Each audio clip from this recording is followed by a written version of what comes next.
Namaku Nadia, 23 tahun. Baru 2 bulan menikah dengan Arga. Suamiku, pria sempurna di mata banyak orang. Tinggi, mapan, selalu tahu cara membuatku tersenyum. Tapi pernikahan kami terasa kosong. Dan sekarang, aku terjebak di dalam sebuah rahasia yang bisa menghancurkan segalanya. Aku jatuh cinta pada papaku. Bukan ayahku, tapi ayah suamiku. Semua berawal dari pesta keluarga kecil di rumah Arga. Hari itu Arga sibuk dengan teman-temannya di halaman belakang, meninggalkanku sendirian di ruang tamu yang dipenuhi tawa dan musik. Aku duduk di sudut ruangan, mengaduk-aduk jus jeruk yang tak lagi dingin, merasa seperti tamu di rumahku sendiri. Lalu aku merasakannya. Sebuah tatapan. Aku mengangkat wajahku, dan di sana dia berdiri. Papa Andra. Usianya mungkin 45 tahun, tapi penampilannya masih prima. Rambutnya hitam dengan sedikit uban di pelipis, rahangnya tegas, dan senyumnya. Senyum yang membuat wanita seusiaku melirik 2 kali. Dia berjalan mendekat, membawa segelas anggur merah. "Kamu sendirian?" Suara beratnya membuatku sedikit gugup, tapi aku tetap tersenyum. Arga sibuk seperti biasa. Dia duduk di sebelahku, aroma maskulin dari parfumnya tercium samar. Tidak menyengat, tapi cukup untuk membuatku salah tingkah. Ada sesuatu dalam tatapannya yang berbeda. "Kamu tahu, aku jarang melihat perempuan secantik kamu yang bisa tetap terlihat tenang di tengah keramaian seperti ini," ujarnya dengan nada yang lebih lembut dari seharusnya.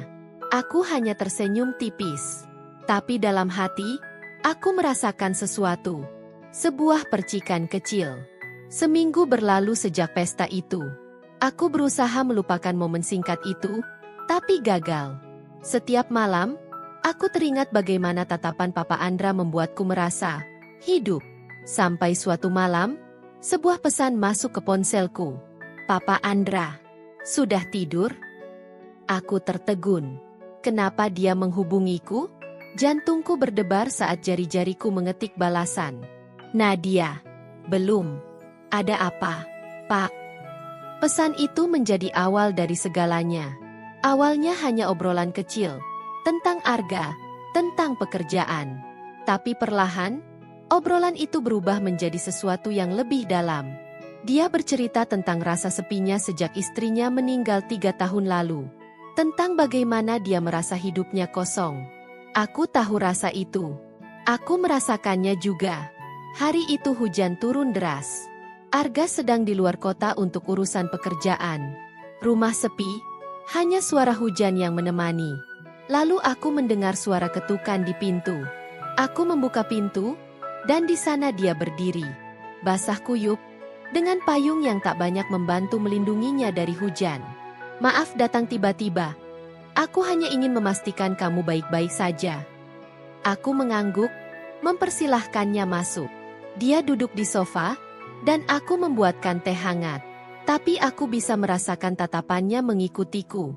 Setiap gerakanku terasa diperhatikan. "Nadia, aku tahu ini salah, tapi aku gak bisa menahannya lagi." Kata-kata itu keluar begitu saja, membuatku membeku. Aku duduk di sebelahnya, tangan kami bersentuhan tanpa sengaja. Tapi aku tidak menarik tanganku. Aku ingin dia tahu, aku merasakan hal yang sama. Hari-hari berikutnya terasa seperti mimpi yang salah. Setiap kali Arga pulang, aku merasa bersalah. Tapi saat dia pergi, aku merindukan sosok lain yang mengisi kekosongan hatiku. "Nadia, kamu bahagia dengan Arga?" Pertanyaan itu keluar lagi dari bibir Papa Andra suatu malam. Aku terdiam. Apa aku bahagia? Arga pria yang baik, tapi dia sering sibuk. Lebih banyak waktu dihabiskan di luar rumah daripada bersamaku. Sementara Papa Andra, dia selalu ada. Dia mendengarkanku, memahami apa yang aku rasakan. "Aku gak tahu, Pak." Jawabku jujur.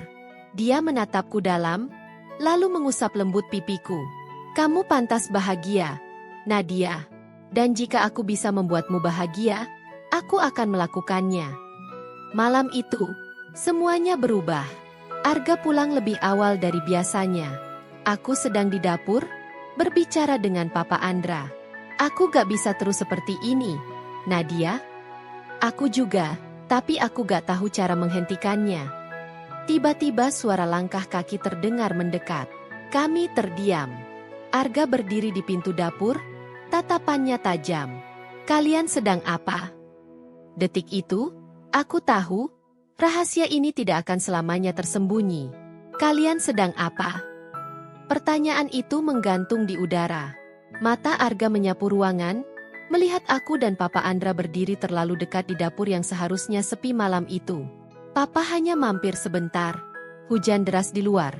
Aku menjawab cepat, berusaha terdengar tenang meski tanganku gemetar di balik meja dapur. Papa Andra tersenyum, seolah semuanya baik-baik saja.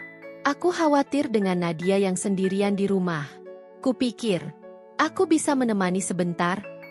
Arga menatap kami bergantian. Sejenak terdiam, lalu mengangguk.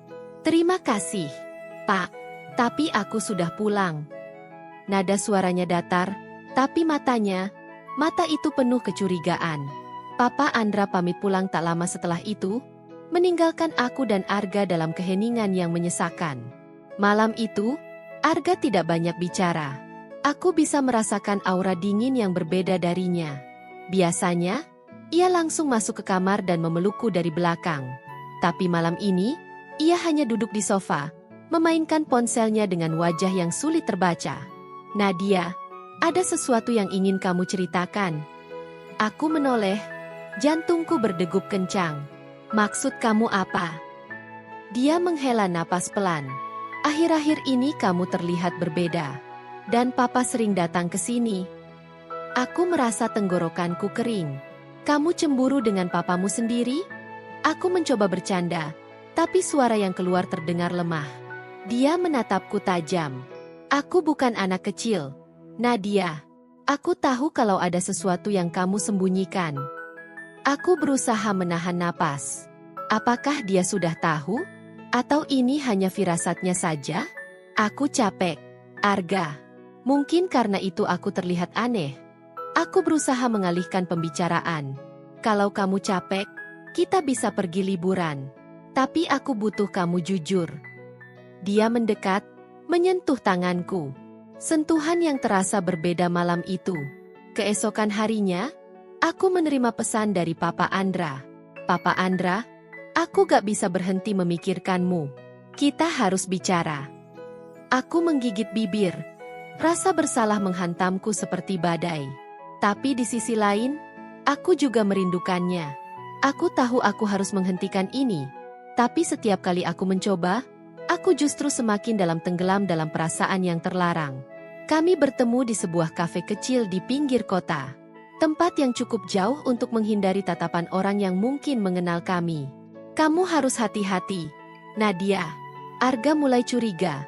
Ucap Papa Andra dengan nada serius. Aku tahu, tapi aku gak tahu harus bagaimana. Dia meraih tanganku di bawah meja. Sentuhan yang selama ini aku rindukan. Aku ingin kamu bahagia. Tapi aku juga gak ingin menghancurkan keluarga kita. Aku menatap matanya yang penuh dengan dilema. Aku tahu dia juga tersiksa.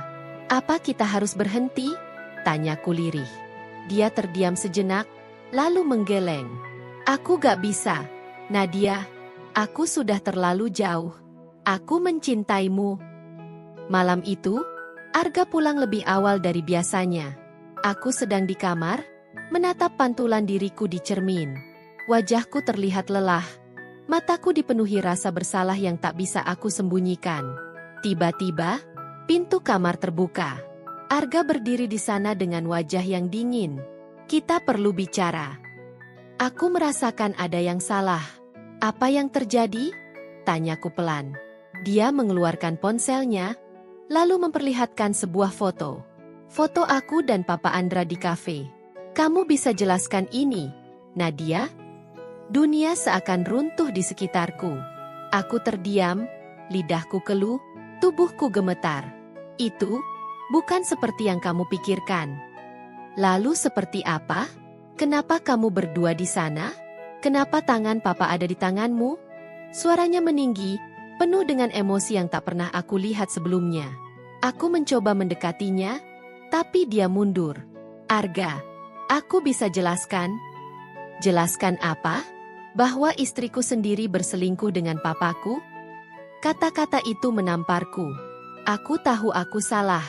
Tapi aku juga tahu. Aku tidak bisa menyangkal perasaan ini. Malam itu, Arga pergi dari rumah tanpa berkata apa-apa. Aku duduk di lantai kamar, air mata mengalir deras.